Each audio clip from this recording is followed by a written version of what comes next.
ఎర్రచీర ఫిబ్రవరి 6వ తారీఖు నాడు గ్రాండ్ థియేటర్కల్ రిలీజ్ అవుతుంది ఎర్రచీర మూవీ.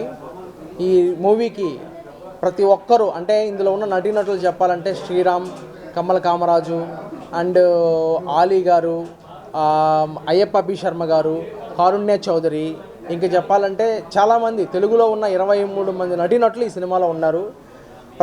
ఆల్రెడీ ఇప్పటికే ట్రైలరు, సాంగ్స్ అన్నీ ప్లే చేసాం, అన్నీ రిలీజ్ అయ్యి ఉన్నాయి. ప్రతి ఒక్కరు సినిమా రోజు రోజుకి హైప్ పెరుగుతుంది సినిమాకి. 100% ఫిబ్రవరి 6వ తారీఖు వచ్చే సినిమాలలో మనం బ్లాక్ బాస్టర్ కొట్టబోతున్నాం, ఇది మాత్రం కన్ఫర్మ్. ఇందులో హీరో వచ్చేసి శ్రీరాము, కమల్ కామరాజు, కారుణ్య చౌదరి, నేను కూడా వన్ హీరోగా యాక్ట్ చేయడం జరిగింది సినిమాలో. కామెడీ బాగుంటుంది. ఇందులో బిర్యానీ సీన్ ఉంటుంది. బిర్యానీ సీన్ మంచి comedy scene. Horror and comedy film. Horror comedy and mother sentiment. Main చెప్పాలంటే కళ్ళల్లో నీళ్లు పెట్టుకొని బయటకు వెళ్తారు ఆడియన్స్. ఆ ఒక్కటి నేను చెప్పగలను సినిమాలో, ఎందుకంటే క్లైమాక్స్ ఎపిసోడ్ అద్భుతంగా ఉంటుంది సినిమా. ఎర్రచీర అనేది ఒక క్యారెక్టర్, అది సినిమా థియేటర్లోకి వస్తేనే అర్థమవుతుంది. ఎర్రచీర కూడా ఒక క్యారెక్టర్, అది యాక్చువల్గా ఎర్రచీర అనేది ఒక క్యారెక్టర్. 23 మంది నటీనటులు నటిస్తే 24వ క్యారెక్టర్ ఎర్రచీర.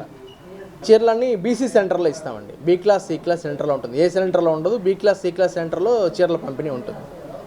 ఆ తర్వాత కొన్ని మహిళలకి కొన్ని ఫ్రీ షోస్ అలా ప్లాన్ చేస్తాం తర్వాత. ఎందుకంటే లేడీ ఓరియంటెడ్ సినిమాలు, ఫ్యామిలీ కథా చిత్రాలు వచ్చి చాలా రోజులైంది కాబట్టి మనకు ఇది ఉంటుందన్నమాట. బేసికల్గా నేను 20 years నుంచి ఇండస్ట్రీలో ఉన్నాను. 20 ఏళ్ళ నుంచి నేను డైరెక్షన్ డిపార్ట్మెంటు. ఎంతోమంది హీరోల చుట్టూ తిరిగి వెక్స్ అయ్యి నేనే ఒక క్యారెక్టర్ చేసి రిమైనింగ్ అంతా క్యాస్టింగ్ పెట్టుకొని రిమైనింగ్ హీరోలను కానీ హీరోయిన్లు కానీ పెట్టుకొని చేయడం జరిగింది సినిమాలో. ఇది పార్ట్ 2 ఎర్రచీర. అంబికా అది పార్ట్ 2, అది సినిమా ఎండింగ్లో వేసేసాం. రేపు సినిమా రిలీజ్ అయినప్పుడు ఆ టైటిల్ కూడా రివీల్ చేయడం జరిగింది.